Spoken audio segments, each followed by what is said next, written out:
Fala galera, mais uma vez eu, Alexandre Magalhães, na resenha com Magalhães, para falar dos times do futebol brasileiro e dos campeonatos que estão em curso. Domingão, Rio de Janeiro, 27 de abril, tempo bom, tempo claro, céu azul, festa no Maracanã, Maracanã lotado, mais de 67 mil pessoas, festa da Plim Plim, comemorando aí 60 anos de aniversário, tecnologia. E tivemos o clássico das duas maiores torcidas, Flamengo e Corinthians. Corinthians com treinador novo, porém lá na arquibancada. Quem tem medo, né, irmão? Moleque, quem tem medo, né? Não quis assumir, ficou lá na arquibancada, ficou lá, pá, dando uma olhada com assistente, pá. Dorival não é bobo, né? Malandro, macaco velho. Pô, deixa eu passar esse jogo, depois eu assumo, tem uma semana para trabalhar. Irmãozinho.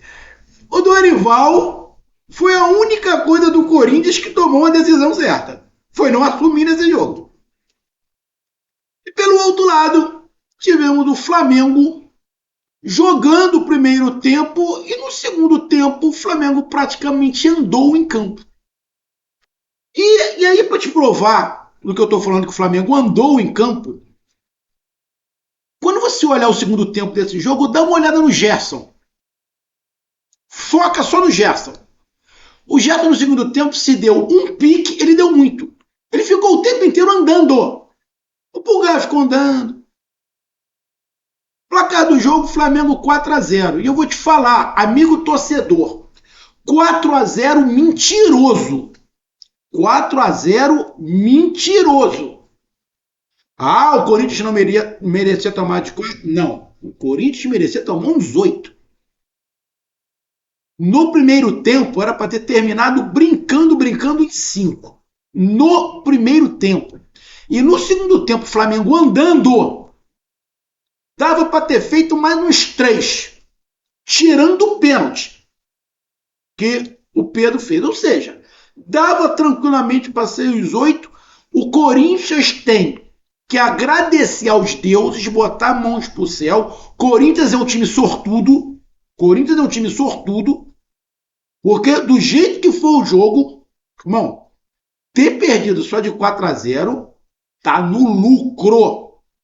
Saiu no lucro. Então a gente vai falar sobre Flamengo 4, Corinthians 0, classificação, o jogo e a próxima partida de cada time. Então deixa eu logo mandar um abraço aqui para o meu grande amigo flamenguista, Adilson. Alô, meu parceiro Adilson, cadê você? Deve estar feliz, rindo de orelha a orelha aí. Chefe Adilson, fala meu chefe, um abraço meu parceiro Adilson, tamo junto irmãozão. Gosto muito de tu, tamo junto. Adilson tá feliz, tá rindo, como a torcida do Flamengo.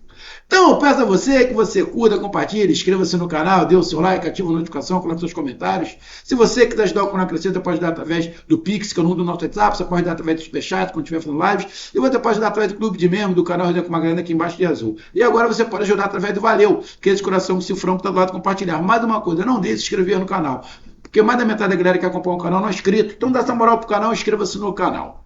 Vamos lá, galera, vamos aqui pegar a classificação, né? Bom, com esse resultado, com essa vitória do Flamengo, o Flamengo, nesse momento que eu estou gravando, é o líder. Só que o Palmeiras vai jogar contra o Bahia. Tá? Se o jogo terminar em empate, o Flamengo continua na liderança. Que aí o Palmeiras vai chegar a 14 pontos, só que o Flamengo tem um saldo de 13 gols. E o Palmeiras de 5. Não vai tirar essa diferença contra o Bahia. Então, se o Palmeiras empatar com o Bahia, o Flamengo retoma a liderança. Se o Palmeiras vencer, aí não, o Palmeiras volta à liderança e fica 2 pontos à frente do Flamengo. Então, para o Flamengo, na classificação, vai terminar na primeira ou na segunda colocação. Ponto. O que quer dizer A sexta rodada, na minha opinião, não quer dizer muita coisa em relação à classificação. Agora, em relação ao campeonato, quer dizer muito. Né? É um recado para os outros. É um recado que a dupla Flamengo e Palmeiras manda para quem pensa em ser campeão. Então, em relação ao campeonato, óbvio que você está na liderança, na segunda colocação, é um recado. Agora, em relação à tabela, na minha opinião, ser líder na sexta colocação ainda não quer dizer muita coisa. Tá? E o Corinthians? O Corinthians, nesse momento, é o 11º colocado com 7 pontos. O Juventude já jogou, não pode passar. O Mirassol já jogou, não pode passar. Quem pode passar o Corinthians é o Bahia, que tem 6 pontos, que joga justamente contra o Palmeiras. O Vitória joga contra o Grêmio, se eu não estiver enganado, tem 5 pontos, então pode passar o Corinthians. O Santos tem 4 pontos, pode chegar a 7. O Santos tem um saldo de -1, o Corinthians tem um saldo de -4. Então, se o Santos ganhar, o Santos passa o Corinthians. O Grêmio, se ganhar, o Grêmio tem um saldo de -6. Se o Grêmio ganhar, ele tira um pouco. Dependendo ali do resultado, ele pode também passar. Ou seja, tem 1, 2, 3, 4 times. Desses 4, 3 times podem passar. 3 times podem passar o Corinthians. Então o Corinthians pode terminar nessa rodada, de repente, ali na 12ª, 13ª colocação. Na próxima rodada, rodada de número 7, o Flamengo vai enfrentar... deixa eu pegar aqui. O Flamengo joga contra o Cruzeiro, lá em Minas. O Cruzeiro em crise. Bom, o Cruzeiro sempre está em crise, né? O Cruzeiro não sai da crise nunca. É impressionante, né? É o time lá do Brasfoot, né, do jogador de Brasfoot, que é o dono do Cruzeiro. Então o Flamengo joga contra o Cruzeiro lá no domingo, dia 4 de maio. E o Corinthians joga em casa contra o Internacional. Outra parada indigesta para o Corinthians. Outra parada indigesta para o Corinthians. E aí é o jogo que o Dorival Júnior já vai estar. O Corinthians joga no sábado. Então, Dorival Júnior, malandro, não assumiu o time nesse jogo contra o Flamengo. Dorival Júnior, tu é pica, né? Bolinha de cristal, né? Não vou assumir, deixa eu pegar uma semana inteira para trabalhar esse time. É melhor, vem seguro de cu, né, irmão? É foda. Então, vai ter uma semaninha para trabalhar para tentar consertar o Corinthians para jogar contra o Internacional. Vamos lá pro jogo, parceiro. Cara, pra gente resumir, teve um momento, quando o Flamengo estava 1-0, que o Corinthians deu uma equilibrada no jogo. Mas foi assim um lapso, um negócio de 5 minutinhos. 5 minutinhos. O restante, irmão, o Flamengo jogou do jeito que quis. Se eu não estou exagerando ou não. Eu não estou exagerando. Estou aqui conversando com um amigo, o amigo falou assim, Magá, já tá 1-0 o Mengão. Falei, beleza. Aí eu comecei a olhar, né? O período que eu fiquei olhando o jogo, o Corinthians estava tocando a bola. Pô, deu um bom chute, né? Com o Carrijo, o goleiro do Flamengo pegou. Eu falei, porra, o jogo tá parelho. E aí eu saí para beber uma água. Quando eu saí, o Flamengo foi o segundo gol. Então só foi aquele período, só foi um período de uns 5 minutinhos que o Corinthians deu o ar da sua graça. Só.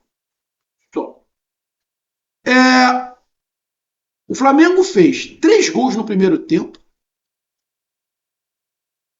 e poderia ter feito um golaço com o Pedro, mais um, aí já seria 4. Teve uma outra chance com a Arrascaeta antes, de fora da área, 5. Daria para terminar tranquilo, fora as outras que eu esqueci, dava para terminar tranquilamente o primeiro tempo 5-0.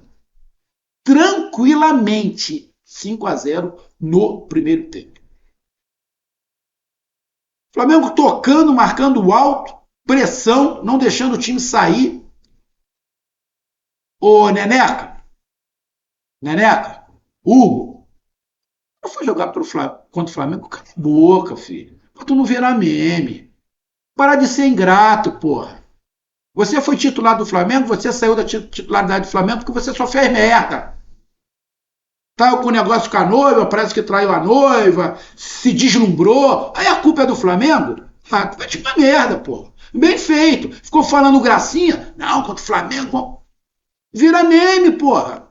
Fica quieto, não fala não, irmãozinho. Vê se aprende, porra. Vê se aprende. Aí mais uma vez no Maracanã faz uma cagada. Quando jogar no Flamengo fez uma cagada contra o São Paulo, tá? Lembrado que tentou sair jogando? Agora foi sair a bola no pé do Pedro. Pé do Pedro. Quase que quebra a língua. Ah, vou ficar quietinho, filho. Ficar quietinho, tu é bom goleiro. Vai ficar quietinho. É melhor pra não, porra, virar chacota.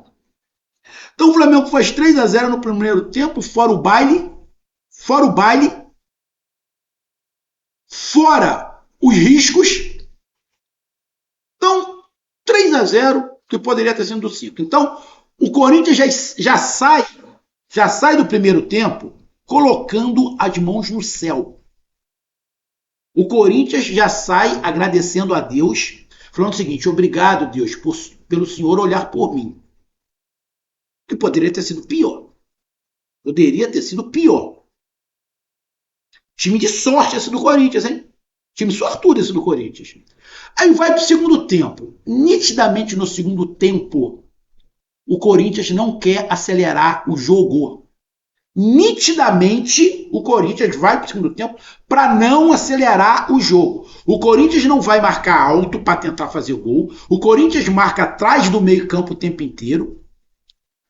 E o Flamengo começa a andar. Toca aqui, toca ali, toca aqui. E mesmo o Flamengo andando, vou repetir, pega o Gerson no segundo tempo. O Gerson estava andando no meio-campo. Ele e o Pulgar. É que o De La Cruz não consegue andar. O De La Cruz, ele parece que tem um bicho carpinteiro em cima dele. Ele não consegue andar. Ele só consegue correr. Não dá, ele não consegue andar. É o jeito dele. Então ele fica correndo. Mas mesmo assim, o De La Cruz estava correndo e meio que trotando, né? Corridinha, michuruca aqui, não dá nem para cansar. Mais ou menos por aí. Toda vez que o Flamengo acelerava um pouquinho, o Flamengo chegava na cara do Neneca. O Flamengo fez um gol no segundo tempo de pênalti, né, em cima do Arrascaeta. Meteu bola na trave. O Neneca fez umas 3 ou 4 defesas. Isso andando. Eu não estou exagerando. Se você não viu o jogo, o segundo tempo. O Flamengo andou. E andando, o Flamengo criou pelo menos mais 5. Irmão, foi desproporcional a diferença de Flamengo e Corinthians. Desproporcional. Pro tamanho que é Corinthians, segunda maior torcida do país. Mas também reflete um pouco o que é a administração do Corinthians, né? Esta zona que é a administração do Corinthians. Então, cara, não tem muito o que falar. Foi desproporcional. O que eu tiro disso aí é que o Flamengo tem que parar de perder gol. O Flamengo hoje fez 4, mas perdeu muito gol. Lógico, o Neneca ajudou bastante, defendeu, fez algumas boas defesas, teve bola na trave. Mas o Flamengo, mesmo assim, perdeu pelo menos uns 5 gols, 5, 6 gols, né, que dava para fazer. Teve impedimentos. Se continuar nessa atuada, dificilmente o Pedro não vai ser o artilheiro do campeonato. Hoje já entrou como titular, fez uma boa partida. O moleque é diferente, né? Acho, só que no Flamengo, quem está destoando hoje, quem destoou um pouquinho para mim foi o Ayrton Lucas. O Ayrton Lucas destoou um pouquinho. Quando tu tem o Alexandre ali, fica mais encaixado. Esse time do Flamengo que jogou hoje contra o Corinthians, não estou comparando times, não. Tá? Não estou comparando. É só para vocês entenderem o que eu estou falando.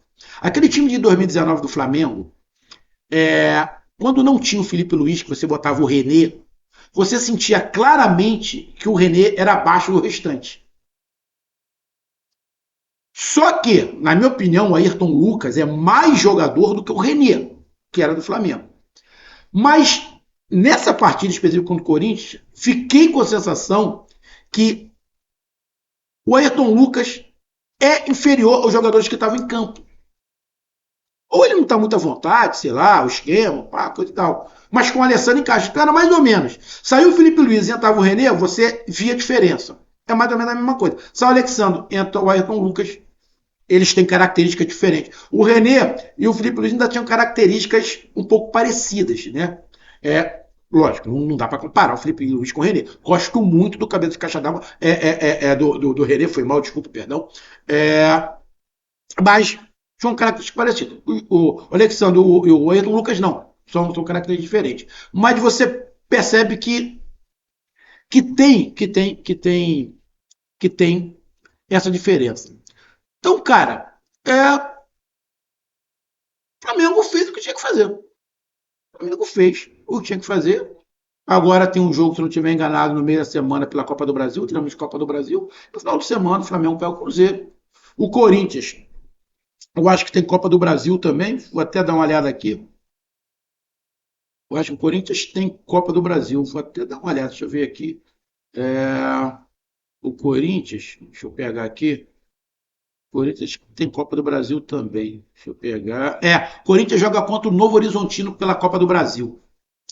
Então, cara, a gente pega aqui, para terminar os números, o Corinthians deu um chute ao gol, que foi esse momento de 5 minutos do primeiro tempo. Esse momentinho de 5 minutos do primeiro tempo, que o Corinthians estava perdendo de 1-0, ele deu esse chute com o Carrijo. E só, parceiro. Só. Em direção ao gol. Hoje deu 8 chute fora da área ali, umas bolinhas ali que o Rossi pegou. O Flamengo deu 17 chutes, 6 em direção ao gol. 4 entraram. Mas desses 17 chutes que o Flamengo deu, a metade, 6 pelo menos, foram condições claras de gol. O Flamengo teve mais posse de bola, o Flamengo acertou mais de 90% dos passos. Ou seja, a cada 10 passes, o Flamengo errava menos de 1. E jogando para frente. Faltas. Ficou ali parelho, 14-12, cartões amarelos 2 para o Flamengo, 1 para o Corinthians. Impedimentos 2-2, escanteios. O Flamengo teve 10 escanteios a seu favor e o Corinthians 3. Cara, fechou o caixão. Não tem muito o que falar.